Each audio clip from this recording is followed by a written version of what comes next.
Om Bhadram Karnebhih Shrunuyama Devaha Bhadram Pasyema Akshabhiryajatraha Sthirairange Stushtuvam Sastanubhihi Vyasema Devahitam Yadayuhu Swastina Indro Vruddhasravaha Swastina Pusha Vishwavedaha Swastina Starkshu Arishtanemihi Swastino Brihasphadir Dadhatu Om Shanti Shanti Shanti.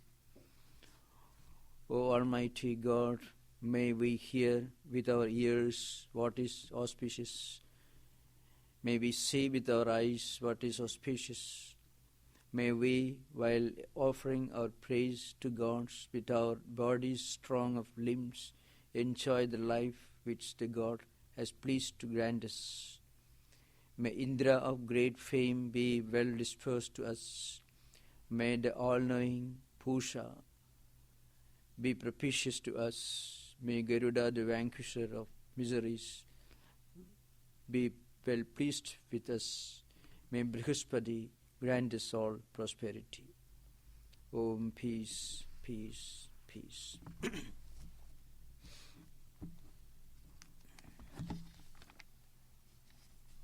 Now, we were dealing with this third chapter, Advaita Prakaranam, the particular section which deals with the topic of non-dualistic philosophy, in which the author Gaudapada tries to establish the logical foundation of non-dualistic philosophy exclusively on the basis of reasoning, not theological scriptures. So the verse is this, the third one, Atma hi akashavad jivaihi ghadakashehi ivoditaha ghadadivaccha sankhataihi jato etat nidarshanam. This is the verse. For those who are interested, this is the prose order. Ghadakashaihi akashavad jivaihi atma uditaha hi ghadadivat sankhataihi uditaha jato etat nidarshanam. This is the verse. Now, I think I was dealing with a very important topic while explaining this verse, that you may remember. There are three schools of thought in Vedanta which explain the relationship between the individual consciousness, the individual Atman or Jivatma, and the supreme universal reality, Paramatma. See, this question can be raised by any thinking student. See, if the reality is one, and if it is the universal consciousness, the all-pervading, omnipresent reality,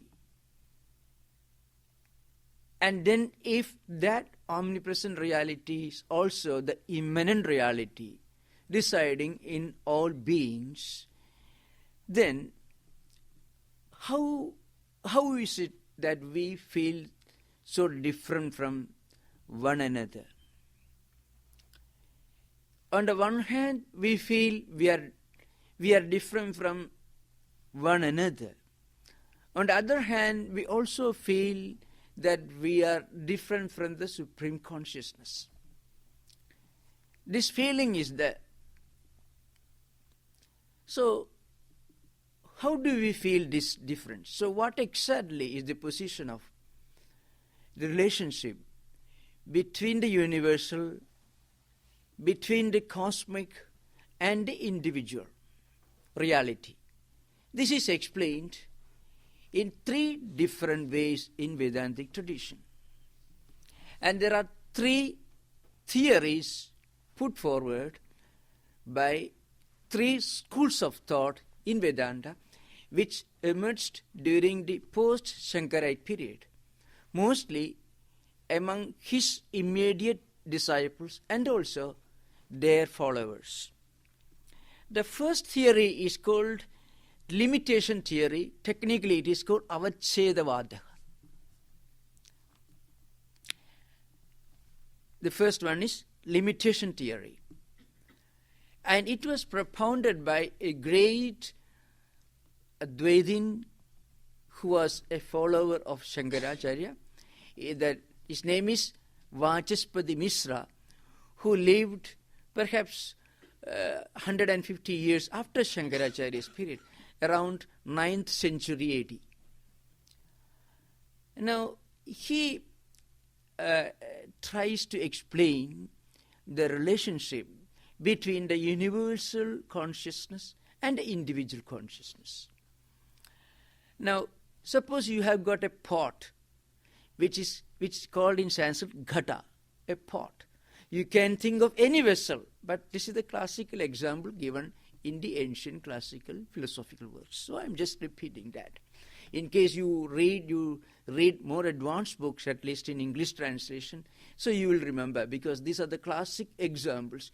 Just as Aristotelian classical similes and figures of speech and examples are quoted in the later philosophical works. Similarly, also in Vedanta. Now, on the one hand, you have the all-pervading, omnipresent reality. Akasha means space, the universal space. And suppose you keep a pot on this table. Then, well, there is space within the pot. The space which is confined within the pot. So, it is limited to the interior of the pot. And there is space which is outside the pot. Now, really, the space which is within the pot, limited within the pot, is not different from the space outside. When you manufacture a pot, you are creating an object which can contain space within it, and you call it a name. Nama and Rupa, form and name. Now, from a relative point of view, well, you may argue that the pot within the space is limited within the pot, and the space outside the pot is unlimited. But then the pot is not a permanent entity. Before you manufactured the pot, that space within the pot was one with the space outside. And when you break the pot, then the same space will merge back into the universal space. So, from an absolute point of view, this limitation is just it is not a permanent phenomenon, it is a limited phenomenon. Limited within time, space, and causation. Similarly, this body, mind, intellect, what we call antakarana, the internal organs. Mind, that is mana, buddhi, intellect. Aham, which means the feeling, the ego sense, the ego feeling, and also the chittam, the memory. All these are four compartments of the internal organ. This Atman, a universal consciousness, when it appears to be limited to individual beings, it is called Jivatma or individual soul. But a liberated person, a spiritually enlightened person, who realizes that he is really the all-pervading supreme consciousness. He is not just this psychophysical mechanism, something confined to the body, mind and intellect. He is something beyond all this. That person, even when he is living in this body, realizes his unity with the supreme consciousness with the universal, all-pervading reality. For such a liberated person, this body doesn't exist at all. It is just like pot. So, we know very well that from a relative point of view, there appears to be a difference between the space confined to the pot and the space outside. But when we keep in mind that this pot is something which comes into existence now and may vanish tomorrow, then we will understand in reality the space confined to the pot is in fact the same space which is the universal space. So this is one theory called limitation theory. That means the unlimited universal consciousness comes to be viewed as limited. But this limitation is only conceptual and it is not real in the absolute sense. It exists only for a short time. In other words, it is just a relative experience. This is the first theory, which is called here reality is, or consciousness is essentially undivided, universal consciousness. This is the first theory. The second theory is called reflection theory. The first theory is in Sanskrit is called Avachedavada. Avacheda means antapravesha. The universal space appears to have entered into the pot. It only is an appearance. This is first. Second theory is called, as I said, it is called reflection theory. The first theory is held by a school of Vedanta. It's called Bhamati school. The reason is this theory was put forward, or it was upheld by a prominent Advaitin who wrote a celebrated commentary on Shankaracharya's commentary on Brahma Sutra. It's called, the name of that great commentary is called Bhamati. It is called. So it is called Bhamati School of Vedanta. Those of you who want to get a glimpse into the life and dedication of these great philosophers will be impressed if I give you the life history of this great philosopher, Vajaspati Misra. Vajaspati Misra was an outstanding philosopher, a humble follower of Shankaracharya, who lived maybe 150 years after Shankara's passing away. He was born in Mithila, in today's Bihar state of India. He was a great scholar who has written prolifically on all branches of learning, astrology, Sankhya philosophy, Vedanta, yoga, and so on. He has written very, very prolifically. Now, he was a great scholar. He was married. And his wife was equally great, not in scholarship, but in her dedication to her philosopher husband. So this man, after his marriage, he continued his scholarly pursuits. He had already started writing this great work on Shankaracharya's commentary. It's called super commentary, a commentary on another commentary. So it's an outstanding work. Now, he had already started this work before he married as a young man. After marriage also, he really forgot the duties and responsibilities of a married man. And he went on writing, studying, writing. And his wife was equally great.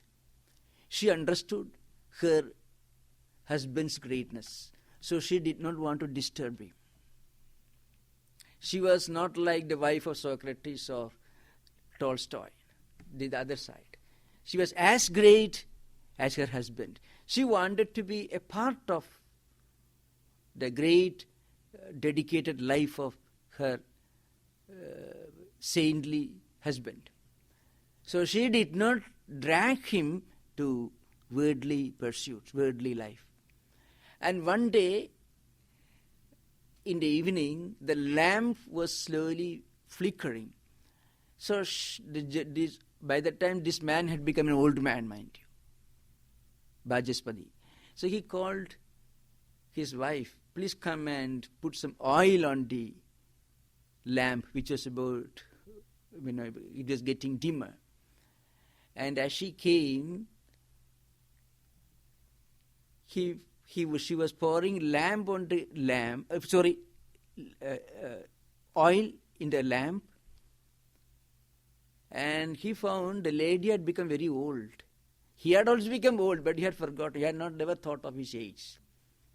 And immediately there were tears rolling down his eyes. Suddenly he remembered. He had already started writing this great magnum opus of Vedanta before he married, and then for decades, because it was such a great work, it took decades for him to complete the work. And suddenly he remembered, in his scholarly pursuit, his wife was equally great, and she was helping him with great dedication, indirectly. And tears rolled down his eyes. So he asked her, how do you feel? She said she didn't feel anything. She felt blessed to have been part of a great philosophical endeavor. Then, and her name was Bhamati. So the husband wanted to immortalize the name of his dedicated wife. So he called his book Bhamati. That is how the book came to be known as Bhamati. Bhamati, this means. So that is the history of this great man who wrote this famous book, Bhamati Tika on Shankaracharya's commentary on Brahma Sutra, which is a celebrated work which can be studied only under a great teacher. Under a teacher, one may not be able to fully understand its meaning by translation. So this is the one school of thought. It's called limitation theory, Avachedavada. So according to him, the relationship between individual soul and universal soul of Brahman is the relationship between the space confined within a pot and the space outside.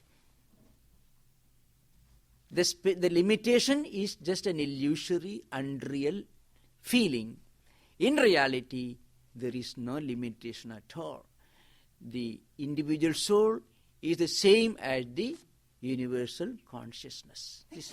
The second theory is called reflection theory. In Sanskrit, it is called Pratibimbavada. Pratibimba means reflection. Now, when you have a mirror in front of you, you can see your reflection on the mirror. In fact, there is not much difference between the reflected figure, the reflected form on the mirror, and the real person. The only difference is it is only a reflection. So there is a difference. What is the difference? The difference is what you see in a mirror is reflection. It is not the real, but the person whose reflection is seen in the mirror is the reality. One is bimba, the reflection is pratibimba. Similarly, all our individual beings are reflections. Brahman is the only reality. Atman or universal consciousness is the only reality. The third theory is called the theory of illusion. Now, it is called Abhasavada. Now, here you find, suppose there is a there's a bright colored objects, and say you find sometimes some some paperweights made of glass. If you keep a red flower near that object, you feel that glass, that means that paperweight made of glass appears to have become red. But it is only a very, very temporary phenomenon. Now, in reality, the supreme reality appears to have become limited, just as that object made of glass appears to have become red. In fact, there is absolutely no difference at all. This difference is only an appearance. In other words, the point is this world, this universe, is actually an illusion. It is only an illusory appearance, appearing through name and form. When you look at this world without association of name and form and causality, the fact that it is of cause-effect relationship, then everything in this world is supreme reality. So that's why the Upanishad mantra is called Sarvam Khalu Idam Brahma. In fact, this third school is called Abhasavada. Abhasa means appearance. The world is just an illusion. It's only an appearance. That's the idea behind. Now, the third school of thought was held by a great disciple of Shankaracharya who was known as Sureshwara, who wrote well-known works like his commentaries on Shankaracharya's commentary on Brihadaranyaka Upanishad. It's called Brihadaranyaka Upanishad Bhashya Vartikam, and also Taittiriya Upanishad Bhashya Vartikam. It's a famous books of these three great thinkers. One is Vajaspati Misra. The second school is called Bimba Pratibambavada. It was held by another great disciple of Shankaracharya who was known as Padmapada, Prakashatman, etc. These are a number of other other philosophers also shared the same view. I have given a brief outline of this. So what we have to remember is these three approaches in explaining the relationship between the universal consciousness and the individual consciousness. The central theme of the three approaches is this. In fact, there is no difference at all between the individual consciousness and the universal consciousness. The so-called difference is either an unreal phenomenon like the limitation of space within the pot, or according to reflection theory, what the reflected object is in fact the same as the thing of which it is a reflection, but the difference is the reflected object is only a reflection of the object. It is not real. For all practical purposes, you find similarity between the reflection and the reality. But there is always the difference. What's the difference?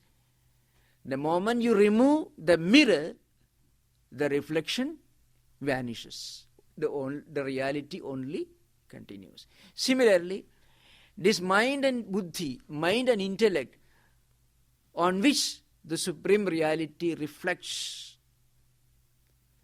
creates the wrong notion that we are different from the universal consciousness. In fact, we are not different, we are the same. The third theory is of course illusion. It is only an illusion or appearance. In other words, the central thrust of these three approaches is the unity, the oneness, the non-distinction between the universal consciousness and the individual consciousness. The unity or non-difference between Paramatman and Jivatman. That's the central point. Now we will go to the 4th verse.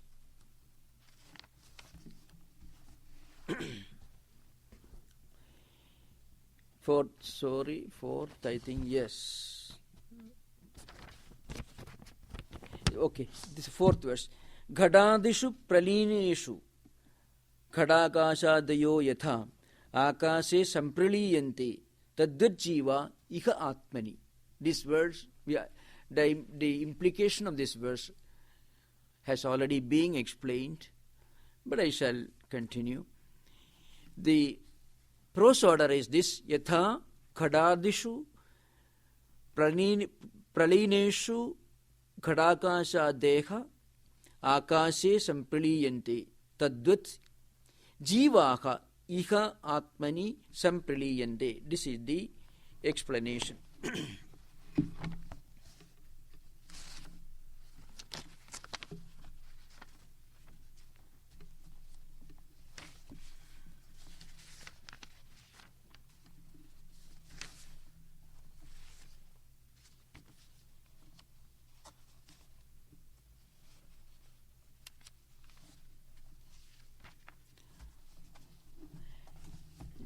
Already I have explained this. Just as the pots, jars, etc. cease to exist, the space, etc. confined within the jar or the pot become merged in the infinite space. Just as means the pot is there. We feel that when the pot is existing in front of us, we feel the space confined to the pot is somewhat different from the space outside. But when we break the pot or the jar, we immediately realize the space within the pot gets merged, becomes one with the space outside the pot. So the difference is only relative. Similarly, so long as we feel or we identify ourselves with this body, with this mind, with this intellect, we feel, well, we are different, we are not Atman, we are these suffering or enjoying entities. See, our experience very much depends upon what we think ourselves to be. If we think ourselves to be Atman, then that very second, that split second, we become liberated. Swami Vivekananda makes this point in one context.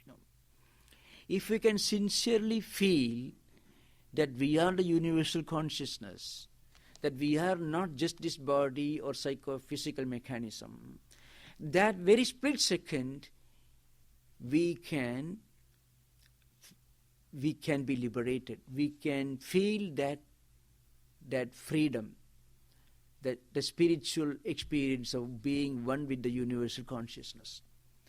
We read, we discuss, and we are intellectually convinced. But next moment, this intellectual conviction drops off. The world returns to us. That's because this conviction is one of the many convictions that we have. It's just an intellectual conviction.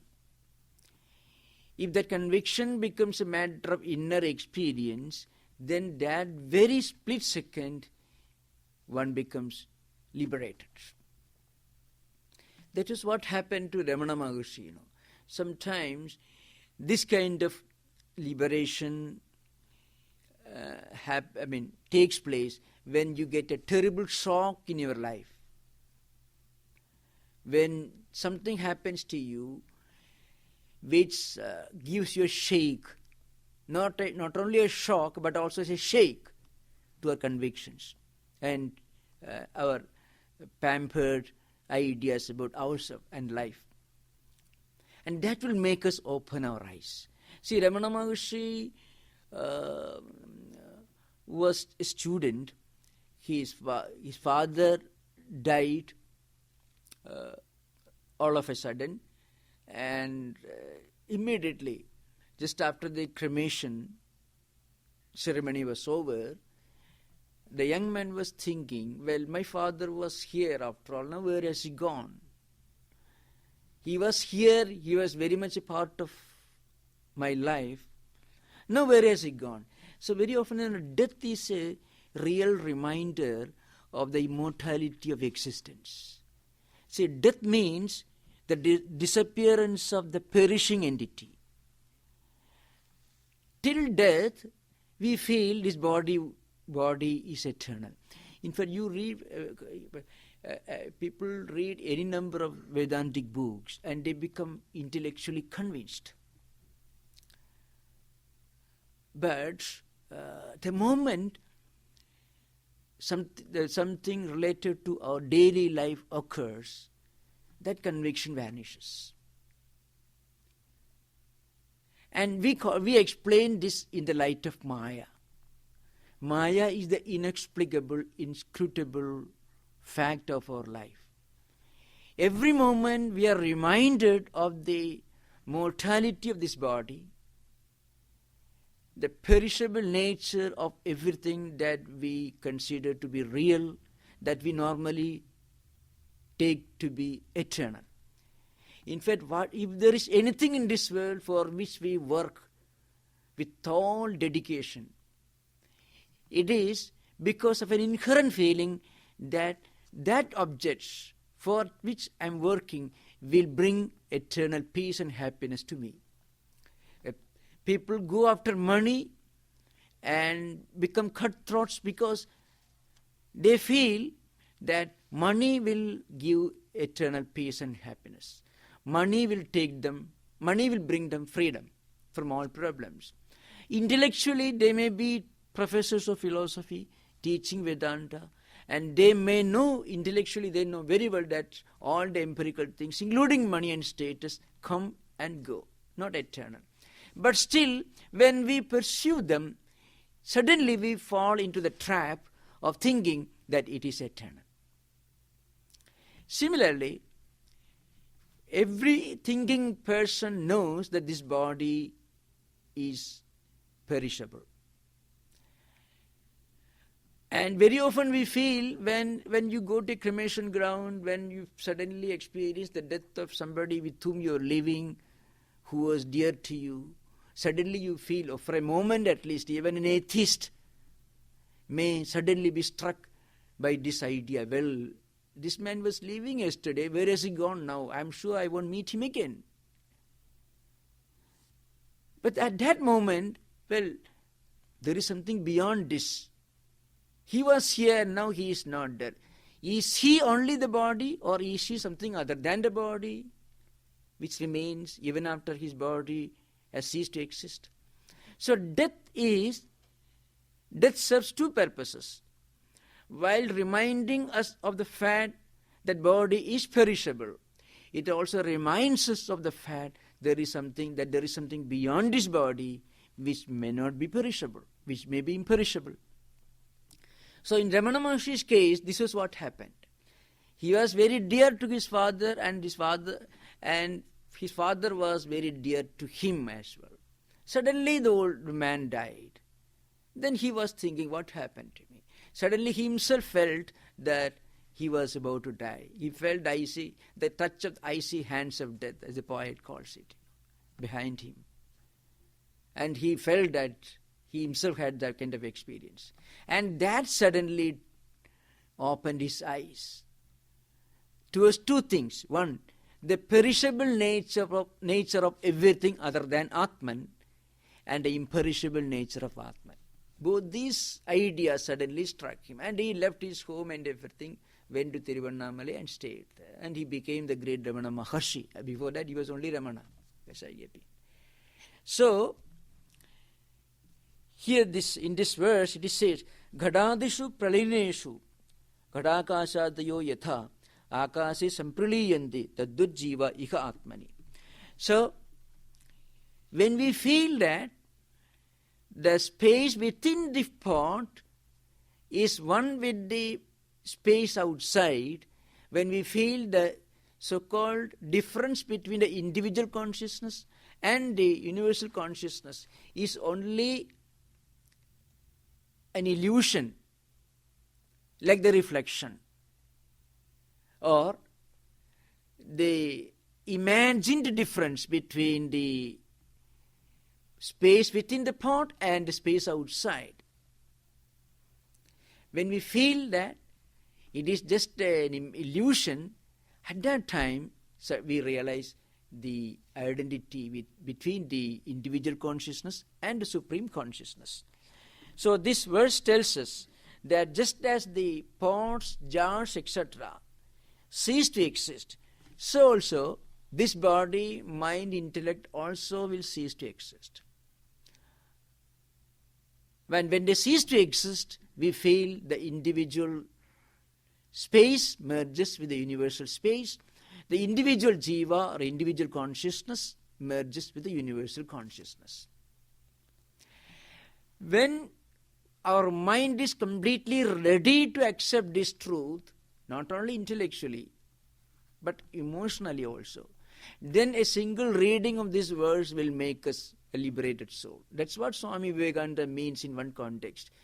If you really feel you are liberated, you become at this moment. If you think you are bound, then bound you will be. That's the meaning, that's an implication of Swami Vivekananda's statement, which he repeats more than 2-3 times in the complete works. Now we'll come to the 5th verse. Yathaikasmin ghadakashe rejo dhumadibhir yute na sarve samprayujyante taddurjiva sukhadibhi. The prose order is this. Yatha ekasmin ghadakashe rejo dhumadibhi yute sarve na samprayujyante tadvat jivaha sukhadibhi na samprayujyante. This is the meaning here. Now, you see, if you look at this sky, you may find dust, smoke, and many such things you find. If you look at the open sky, sometimes you find clusters of dust and clouds moving about, which may make us imagine that there are some brilliant, bright things existing in the clouds. Or if you look at the space confined to confined to a jar or a pot, you may feel there is dust in that space. Some inside the pot, there are some dust particles, such things. But in fact, these dust particles and clouds, they do not really affect the space.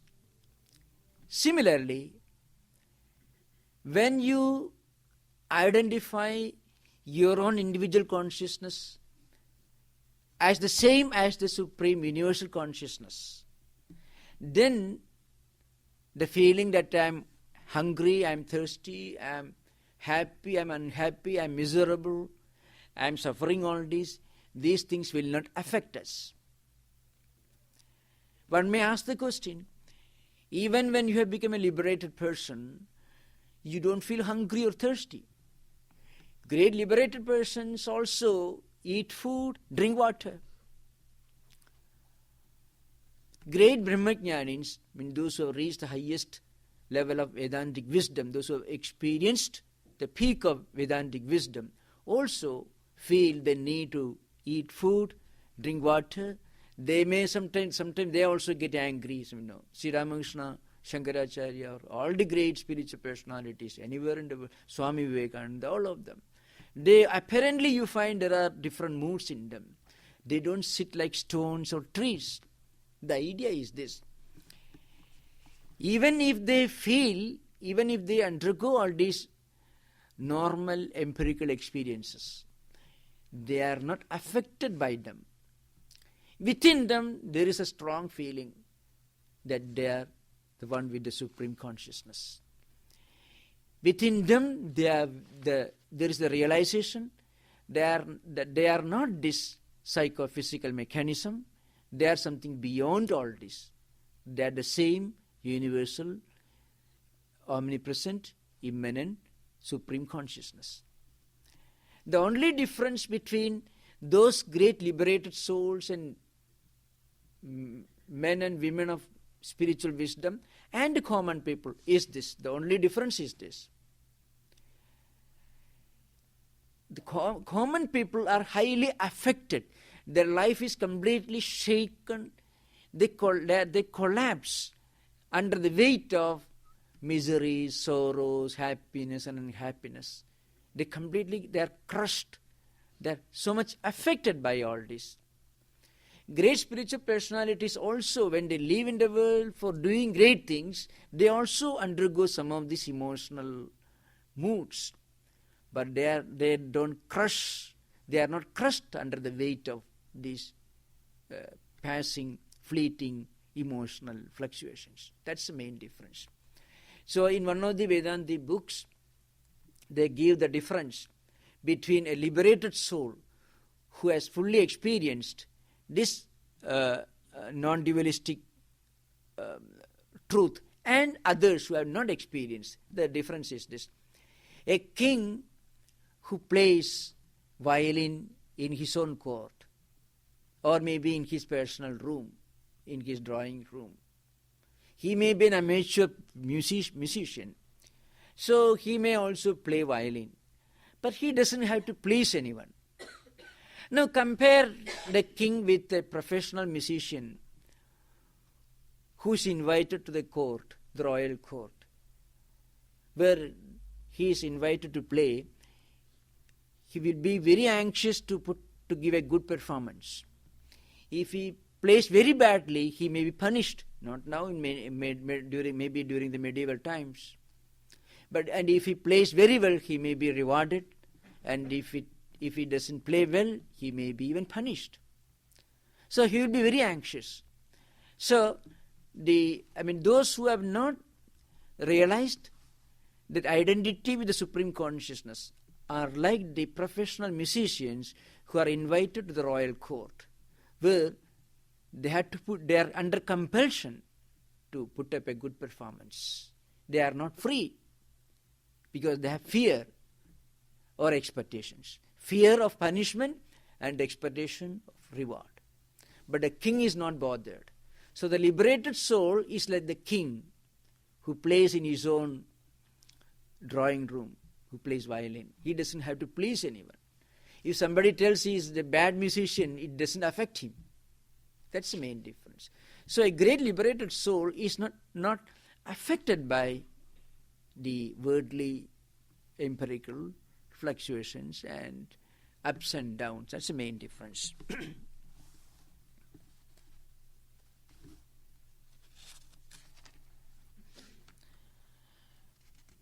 So here this verse says, it's a very famous verse, just as the space confined within a particular pot or a jar. See, it may contain smoke, dust and so on. One pot, it may contain dust, smoke and so on. But all other smokes, all other jars may not contain. Similarly, all others are not affected. So this can be a question. This is actually a kind of a verse. The idea is this.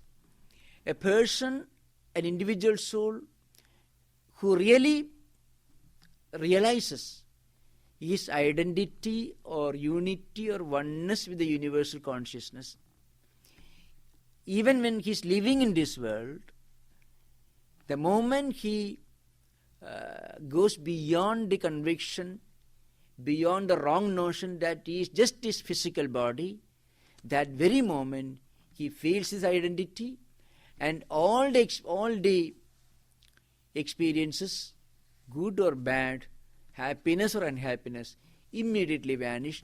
He goes beyond all these fluctuations. That is the implication behind. Now, if you have got any for the last several classes, perhaps there was not much discussion. This time, if you really want to ask any question, any clarification, I shall try to explain. We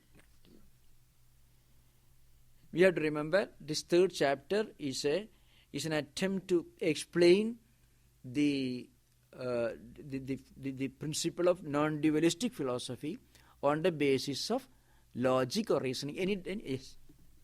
Swamiji, the original theory of superimposition, so that is different from the theory of limitation. Oh yeah, in fact, these three theories are indirectly explaining three approaches towards the subject of superimposition or adhyasa. That's the point. In fact, these theories are related to adhyasa. Adhyasa is a term normally used in our individual life, but this is an attempt to explain the relationship between the Vyashti. Vyashti means the individual, and Samashti means the cosmic reality. In a general way, Adhyasa is the result of this wrong notions. So, the wrong notion that we are not Atman, the wrong notion that we are just psychophysical mechanisms, the wrong notion that we are not the Supreme Consciousness, is approached and analyzed from three different angles. These three different angles are the theory of limitation, Avachedavada, the theory of reflection, Pratibhimbavada, and a theory of illusory experience, Abhasavada. So it actually, in a way, it is an explanation of Adhyasa, but Adhyasa at the Vyashti level. Swamiji, the difference between the limitation theory and the reflection theory has a qualitative difference to it, because Yes. if you destroy the walls of this room, the space is still there. Yes. Okay, so it's not like the space has gone away, the space is there. But in terms of reflection, the reflection has gone away. That's true. Now, that's why the Avachedavada Bhamati Misra is upheld by a smaller circle of philosophers. See, Bhamati school is not so prominent. The most prominent school of the three is called Vivarana school, which is normally, Vivarana school is held by a large number of philosophers and saints. It's called Vivarana school, upholds the Bimba Pratibhimbavada, the reflection theory, Padmapada, Prakashatma, etc. Long line of thinkers. Vajaspati Misra's theory is confined to a smaller circle of scholars. I was just trying to give you historically three approaches. How three approaches evolved in explaining the relationship between the Jiva, Jivatma and Paramatma, the individual soul and the Supreme Soul. So, the first theory, the limitation theory, which is Avachedavada, is also upheld by a group of thinkers and philosophers. But a much larger group upholds the view of reflection theory. Reflection theory is closer to the fact in one way, because, see, we are actually Brahman. We are actually the Supreme Consciousness itself. We are not different. What's the difference? The point is, we are reflections of the Supreme Consciousness in our mind or buddhi. So, we are not different. We are different and non-different. We are non-different because, you see, if you look at a mirror, your face, your real face and the face that is reflected in the mirror won't be different. The same. But then if you give a blow at the mirror, you won't be hurt. you won't be hurt. But then the shape, the color of your eyes, face, everything will be the same. Bimba means the real prototype. Pratibimba means reflection. You have two eyes, the reflected figure has two eyes. If you got a dark dot here, that also is there in the reflected picture. So there is no difference.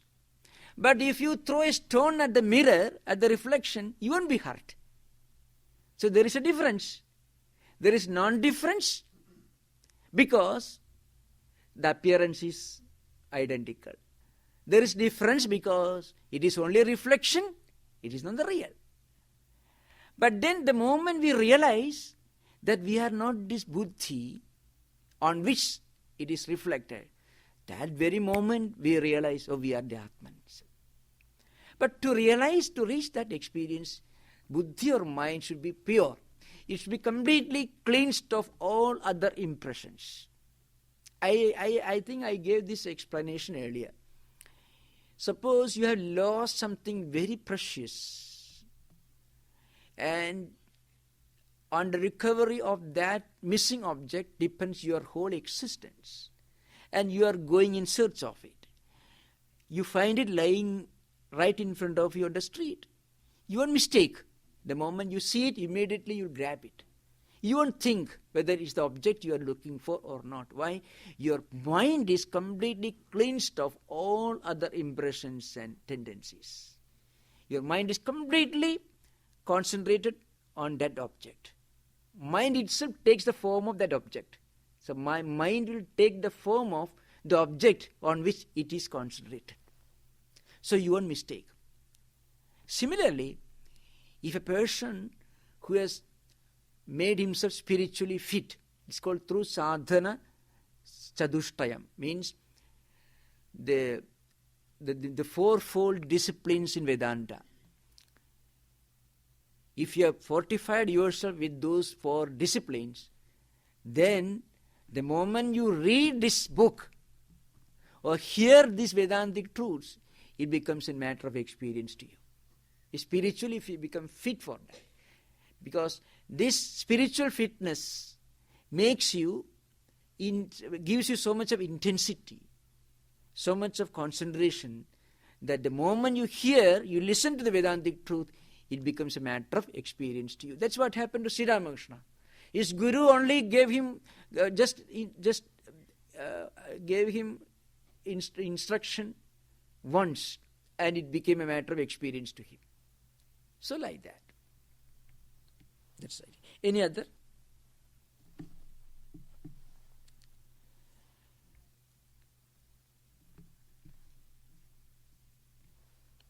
Anything more if you want to discuss?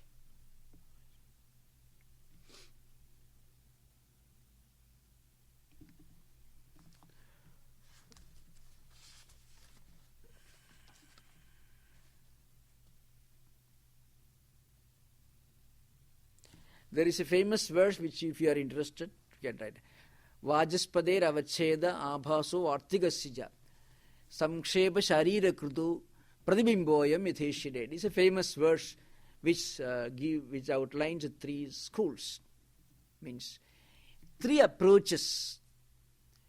The limitation theory, the reflection theory, and appearance or illusion theory in explaining the relationship or rather the identity between the individual consciousness and the supreme universal consciousness.